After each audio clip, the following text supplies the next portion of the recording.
شروع اللہ کے نام سے جو بڑا مہربان نہایت رحم کرنے والا ہے۔ فجر کی نماز کے بعد یہ سورت 3 بار پڑھ لیا کرو، جوان بیٹے کو کامیاب دیکھ کر دنیا بھی حیران ہو جائے گی۔ محترم ناظرین، ویسے تو یہ عمل سب کے لیے ہے، لیکن خاص طور پر یہ عمل اگر مائیں کریں تو ان کے جوان اولاد کی کامیابی انشاءاللہ جلد مقدر ہو جائے گی۔ سورۃ الکوثر اور الحمدللہ رب العالمین کا یہ وظیفہ پڑھتے ہی گھر میں اتنا پیسہ آئے گا کہ ہر رشتہ دار آپ کے آگے پیچھے گھومے گا، ایک دن میں کروڑوں ملیں گے انشاءاللہ۔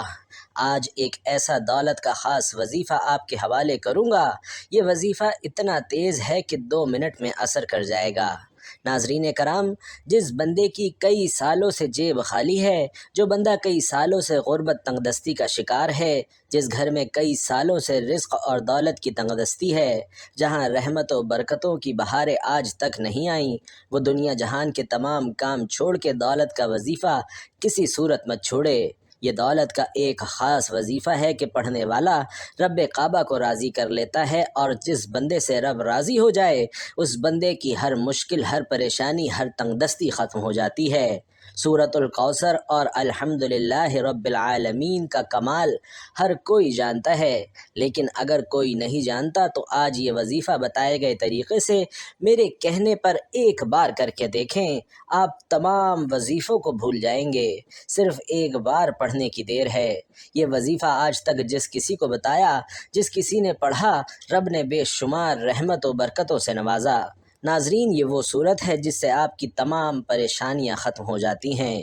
ایک صاحب حضرت علی رضی اللہ تعالی عنہ کی بارگاہ میں حاضر ہوئے اور فرمایا کہ مولا، میں تنگ دست ہوں، گھر کے حالات خراب ہیں۔ مولا علی نے فرمایا، جاؤ استغفار کرو۔ ایک دوسرا شخص آیا اور کہا کہ میں بے اولاد ہوں، پریشان ہوں، اولاد نرینہ کا طلبگار ہوں۔ مولا علی نے فرمایا، جاؤ استغفار کرو۔ پھر ایک تیسرا شخص آیا اور اس نے کہا، مولا علی، میرے گھر میں پریشانیاں ہیں، اور اپنا مسئلہ بیان کیا۔ مولا علی نے فرمایا کہ جاؤ استغفار کرو۔ وہ تینوں شخص چلے گئے تو پاس بیٹھے ایک بندے نے مولا علی سے پوچھا کہ مولا، آپ کے پاس 3 بندے آئے، تینوں نے اپنے مختلف مسائل پیش کیے اور آپ نے تینوں کو ہی استغفار کا ذکر بتایا، کیوں؟ تو مولا علی نے فرمایا کہ آج ہماری تباہی اور بربادی کی سب سے بڑی وجہ ہمارے گناہ ہیں۔ اگر کسی کا رزق تنگ ہے تو وہ توبہ کرے، اگر پریشانیاں کسی کی جان نہیں چھوڑ رہی تو وہ توبہ کرے، اگر کسی پر آزمائش ہے تو وہ توبہ کرے، کسی کے گھر فاقے ہیں، غربت ہے تو وہ توبہ کرے۔ توبہ کا ذکر، استغفار رب کو راضی کر لیتا ہے، رب کو منا لیتا ہے، اور جس بندے سے رب راضی ہو جاتا ہے پھر اسے مانگنا نہیں پڑتا، اسے غیبی خزانوں سے عطا کیا جاتا ہے۔ حضرت علی نے فرمایا کہ جب کبھی آپ پر مشکل وقت آ جائے تو استغفار کرو، اور بعض اوقات انسان واقعی جانے انجانے میں کوئی ایسا گناہ، کوئی ایسی بات، کوئی ایسا عمل کر جاتا ہے کہ بندہ رب کی پکڑ میں آ جاتا ہے، اور جب بندہ رب کی پکڑ میں آ جائے تو پھر دنیا کے کوئی جادو جنات، کوئی وظیفے اعمال، کوئی بھی عمل آپ کا فائدہ مند نہیں رہتا۔ جب تک آپ اپنے گناہوں کی سچی توبہ نہیں کر لیتے، آپ کامیاب ہی نہیں ہو سکتے۔ اس لیے خدارا آپ نے سب سے پہلے اپنے گناہوں کی سچی توبہ کرنی ہے۔ بھائیوں اور بہنوں، یہ کامیابی کا راز آپ کو بتا رہا ہوں۔ میں لوگوں کے وظائف سنتا ہوں، لوگ بڑے بڑے وظائف بتاتے ہیں، بڑے بڑے درس بتاتے ہیں، لیکن خدارا ہم میں سے، آپ میں سے بہت سے لوگ ان باتوں کو پہلے سے جانتے ہیں۔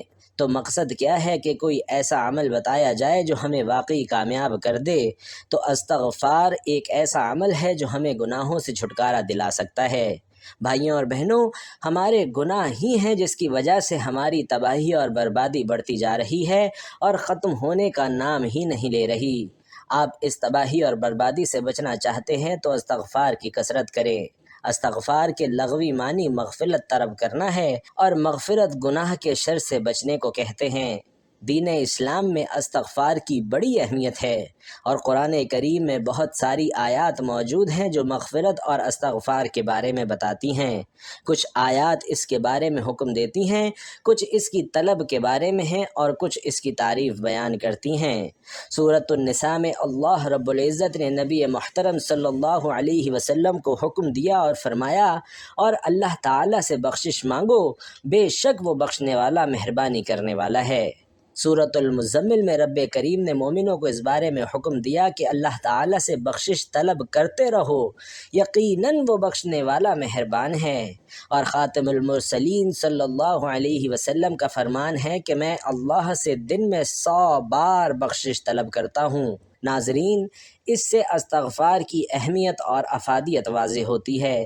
استغفار کے ثمرات میں گناہوں کی بخشش، اللہ کی رضا اور اس کی محبت اور رحمت، عذاب کا ٹل جانا، کثرت سے خیر و برکت اور دلوں کا روشن ہو جانا، درجات کا بلند ہونا، زہد و تقوی پیدا ہونا، وقار اور بردباری میں اضافہ، روزی میں کشادگی، مال اور اولاد میں اضافہ، بلاؤں اور مصیبتوں سے دوری، جسمانی اور روحانی قوت میں اضافہ اور بندے کا اپنے خالق کی محبت کی طرف رجحان، اور اللہ تعالیٰ کی محبت کے آگے دوسری دنیاوی نعمتوں سے بے نیاز ہونا، اور بندے میں دیگر صفات کا پیدا ہونا شامل ہے۔ جہاں استغفار کے بے شمار فائدے ہیں، وہاں کچھ شرائط بھی ہیں، اور ان میں اولین یہ ہے کہ اللہ تعالیٰ کو حاضر ناظر جاننا اور اس کے لیے دل میں جذبہ اخلاص کا موجزن ہونا، اور عاجزی اور انکساری کے ساتھ اللہ تعالیٰ کی طرف متوجہ ہونا، خشوع اور خضوع کے ساتھ اس کے احکامات کو سمجھنا اور ان پر عمل کرنا، جبکہ استغفار کے آداب میں طہارت جسمانی اور روحانی کا ہونا بھی ضروری ہے۔ استغفار کے اوقات، وقت سحر کے علاوہ پچھلی رات کو اللہ سے بخشش مانگنا۔ رسول اکرم صلی اللہ علیہ وسلم کا فرمان عالی شان ہے کہ رب کائنات رات کے آخری تہائی حصے میں ہر رات دنیا سے قریب والے آسمان پر نازل ہوتا ہے اور کہتا ہے کہ کون ہے جو مجھے پکارے اور دعا اور استغفار کرے تو میں اس کی دعا قبول کروں، کون ہے جو مجھ سے سوال کرے اور میں اسے عطا کروں، کون ہے جو مجھ سے مغفرت طلب کرے اور میں اسے بخش دوں۔ محترم ناظرین، اس لیے آج کا خاص وظیفہ لازمی کیجیے گا۔ آپ بے روزگار ہیں، بے اولاد ہیں، قرض دار ہیں، آپ کا کاروبار نہیں چل رہا، گھر میں مسائل ہیں، آپ کی جتنی بھی پریشانیاں ہیں، جتنے مسائل، رکاوٹیں، بندشیں ہیں، یہ سب کی سب انشاءاللہ ختم ہو جائیں گی اگر آپ سورۃ الکوثر اور الحمدللہ رب العالمین کا وظیفہ کریں گے، کیونکہ یہ ایک ایسی آیت ہے جو اللہ پاک کی پاکی کو بیان کرتی ہے اور اللہ تعالیٰ کا شکر ادا کرنے کی ہمیں توفیق عطا کرتی ہے۔ جب ہم اللہ تعالیٰ کا شکر ادا کریں گے تو وہ ہمیں غیب سے اتنا خزانہ عطا کرے گا کہ آپ خود حیران رہ جائیں گے۔ آپ کو سمجھ نہیں آئے گی کہ یہ دولت اور رزق کہاں سے رہا ہے۔ محترم ناظرین، حضرت عائشہ صدیقہ رضی اللہ تعالی عنہ فرماتی ہیں کہ حضور نبی کریم صلی اللہ علیہ وسلم نے فرمایا کہ قرآن مجید کا ماہر، معزز اور محترم فرشتوں اور معظم اور مکرم انبیاء کے ساتھ ہوگا۔ وہ شخص جو قرآن پڑھتا ہو لیکن اس میں اٹکتا ہو اور پڑھنا اس پر کند ذہن یا موٹی زبان ہونے کی وجہ سے مشکل ہو، اس کے لیے اجر بھی دگنا ہے۔ ایک دوسری روایت میں ہے کہ وہ شخص جو قرآن پڑھتا ہے حالانکہ یہ پڑھنا اس کے لیے سخت مشکل ہے، اس کے لیے 2 اجر ہیں۔ بھائیوں اور بہنوں، حضرت سعد بن ابی وقاص رضی اللہ تعالی عنہ روایت کرتے ہیں کہ رسول اللہ صلی اللہ علیہ وسلم نے فرمایا کہ تم میں سے بہترین لوگ وہ ہیں جو قرآن مجید سیکھیں اور سکھائیں۔ محترم ناظرین، اولاد کی کامیابی میں ہی والدین کی خوشی ہے۔ اس میں کوئی شک و شبہ نہیں کہ ایک باپ اپنے اولاد کے لیے اپنی زندگی تک قربان کر لیتا ہے، بلکہ اگر یہ کہوں کہ اپنی خوشیاں ہی قربان کر کے خوشیاں حاصل کرتا ہے تو یہ غلط نہیں ہوگا۔ اگر ہم معاشرے میں دیکھیں تو ہر ماں باپ کی خواہش ہوتی ہے کہ اس کا بیٹا یا بیٹی پڑھ لکھ کر بڑا افسر بنے اور ماں باپ کا نام روشن کرے، مگر ضروری نہیں کہ ہمیشہ ہی ایسا ہو، لیکن ہمیں بحیثیت والدین ہمیشہ اچھے کی امید لگانی چاہیے۔ آج اس باپ کی کہانی بیان کر رہا ہوں جس کا بچہ پاس تو ہوا مگر انتہائی کم نمبروں سے۔ باپ کو دکھ بہت ہوا مگر بیٹے سمیت کسی کو محسوس نہیں ہونے دیا اور بیٹے کا ہاتھ پکڑ کر ساتھ لے گیا اور ایک بیکری سے مٹھائی لی اور واپس گھر آ گیا۔ پھر اپنے بیٹے کو ساتھ لے کر محلے کے ایک ایک گھر میں مٹھائی تقسیم کرتا گیا اور ساتھ کہتا رہا کہ یہ دیکھو میرا بیٹا پاس ہو گیا ہے، 36% نمبر لیے ہیں، آج میں بہت خوش ہوں، میرا بیٹا اتنے اچھے نمبروں سے پاس ہو گیا ہے۔ یہ دیکھ کر محلے والے بھی حیران ہو گئے کہ 36% نمبر پر اتنی خوشی، لیکن کوئی کچھ نہ کہہ سکا کیونکہ مٹھائی جو کھانی تھی۔ اب بچہ دل میں خوش ہوا کہ اس نے اتنے اچھے نمبر لیے اور اس کا جذبہ آسمان کی بلندیوں کو چھونے لگا، اور اس نے اس دل میں سوچا کہ اب میں اور محنت کر کے اپنے باپ کو خوش کروں گا، اور پھر اس بچے میں ایک نیا جذبہ پیدا ہوا۔ اس نے دل لگا کر پڑھائی شروع کی اور اگلے امتحان میں بہت اچھے نمبر لیے، اور یوں اگلے سال اسکول ٹاپ کر گیا۔ یوں اگر تمام والدین سوچ کو بدلیں، نہ کہ بچوں کو ٹارچر کریں، جسے بچے ذہنی طور پر مفلوج ہو جاتے ہیں اور پڑھائی سے متنفر ہو جاتے ہیں۔ لہٰذا ہمیں بچوں کی ترقی چاہیے تو ان کی ذہنی ترقی ضروری ہے، تب جا کے ہمیں نتائج ملیں گے۔ اللہ جل شانہ نے آپ صلی اللہ علیہ وسلم کی دنیا میں تشریف لانے کے بعد سے قیامت تک کے انسانوں کی ہدایت کے لیے اپنی کتاب قرآن مجید نازل فرمائی، اور قرآن مجید دنیا کی واحد ایسی کتاب ہے جس میں قیامت تک کے انسانوں کے لیے اللہ کی رضا کے مطابق زندگی گزارنے کے احکامات موجود ہیں۔ جو شخص قرآن مجید کے احکامات کے مطابق زندگی گزارے گا وہی صراط مستقیم پر چلنے والا ہوگا۔ مادہ پرستی اور نفسا نفسی کے اس دور میں ہر انسان کسی نہ کسی قسم کی پریشانی میں مبتلا ہے اور سکون کی تلاش میں ہے۔ ویسے تو زندگی میں سکون قائم رہنے اور پریشانی نہ آنے کی انسانی خواہش ہمیشہ سے رہی ہے، لیکن افراتفری کے اس دور میں سکون کے کچھ لمحے میسر آنے کی تمنا کچھ زیادہ ہی بڑھ گئی ہے۔ اگر آپ زندگی میں سکون حاصل کرنا چاہتے ہیں تو آپ کو ایسے اصول اپنانے ہوں گے جو آپ کو پرسکون اور خوشگوار زندگی مہیا کر سکیں۔ قرآن پاک جو اللہ پاک کی پاکیزہ کتاب ہے اور ہماری ہدایت اور کامیابی کے لیے اتاری گئی ہے، اس میں اللہ پاک نے جہاں اپنی وحدانیت، نبوت اور رسالت بیان کی ہے اور دینی اور دنیاوی کامیابی کے لیے سماجی اور معاشرتی آداب کو بیان کیا ہے، وہیں زندگی کو خوشگوار بنانے کے حوالے سے بھی رہنما اصول بیان کیے ہیں۔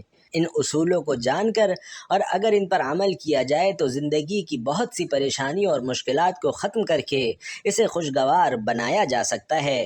پارہ نمبر 26 سورۃ الحجرات میں اللہ رب العزت ان الفاظ کے ساتھ یہ اصول ارشاد فرماتا ہے کہ اے ایمان والو، بہت زیادہ گمان کرنے سے بچو، بے شک کوئی گمان گناہ ہو جاتا ہے، اور پوشیدہ باتوں کی جستجو نہ کرو اور ایک دوسرے کی غیبت نہ کرو۔ کیا تم میں سے کوئی پسند کرے گا کہ اپنے مرے ہوئے بھائی کا گوشت کھائے؟ تو یہ تمہیں ناپسند ہوگا۔ ناظرین، اسلام نے یہ بات واضح کر دی کہ جس دنیا میں تم ہو وہ عارضی، مختصر اور ناپائیدار ہے، اور اس میں تمہارا قیام اور قرار بھی بہت تھوڑا ہے۔ اس کے مقابلے میں ایک اور دنیا ہے جسے آخرت کہا جاتا ہے، وہ پائیدار اور کبھی نہ ختم ہونے والی ہے۔ وہاں کا قیام بھی طویل اور ہمیشہ باقی رہنے والا ہے۔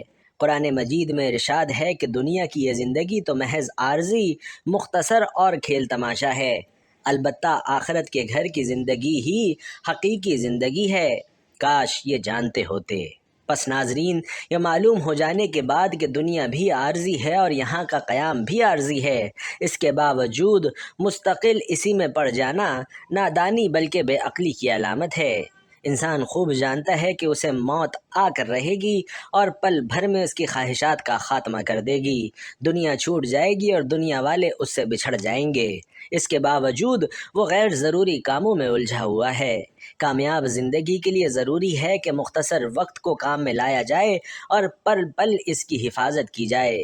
آخرت ہمیشگی کی جگہ ہے اور وہاں کی زندگی دائمی ہے، تو ہوش مندی کا تقاضا یہ ہے کہ اپنی پوری توجہ اور فکر اسی کی طرف منتقل کرے اور اس کے حصول کے لیے اس دنیاوی زندگی کا استعمال کرے۔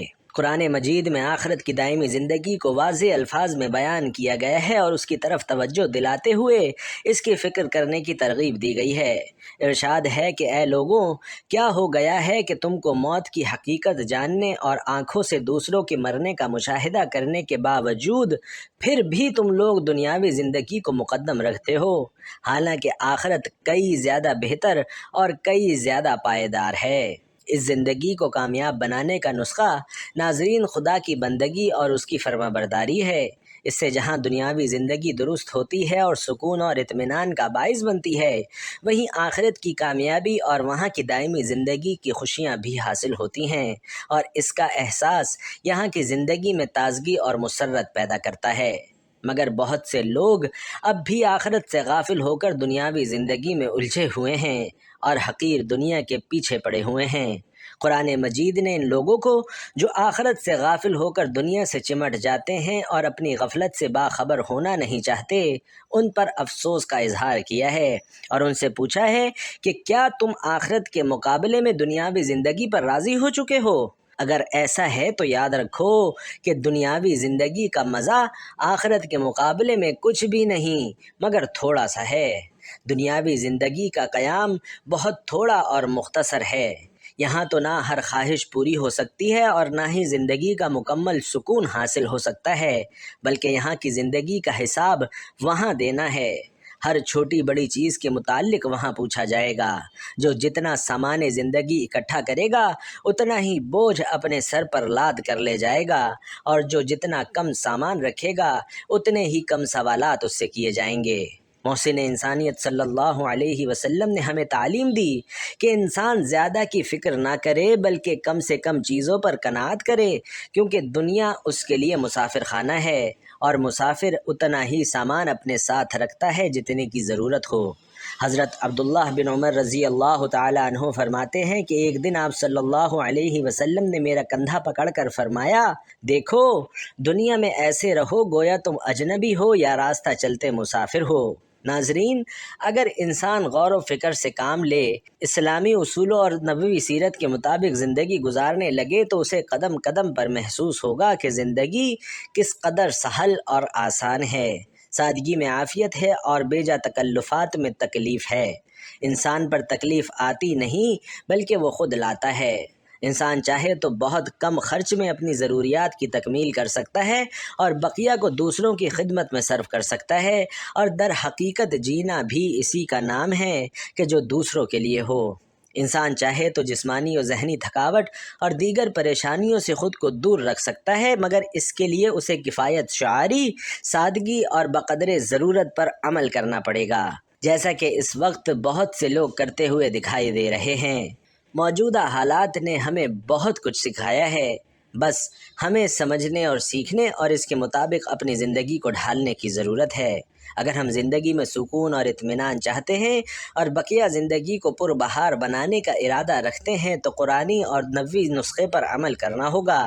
دنیا میں بقدر ضرورت ہی دل لگانا ہوگا، آخرت کی فکر اور تیاری کرنی ہوگی جو آخری اور ابدی گھر ہے، اور دنیا میں اتنا ہی سامان رکھنا ہوگا جتنا کہ اٹھانے کی ہمت ہے اور اس کا حساب دینے کی ہم میں طاقت اور صلاحیت ہے۔ یقیناً جو انسان آخرت کی فکر کرتا ہے وہ دنیا کے غم سے نجات پا جاتا ہے، اور جو آخرت کی عظیم نعمتوں سے بہرہ ور ہونا چاہتا ہے وہ دنیا کی حقیر چیزوں میں نہیں الجھتا۔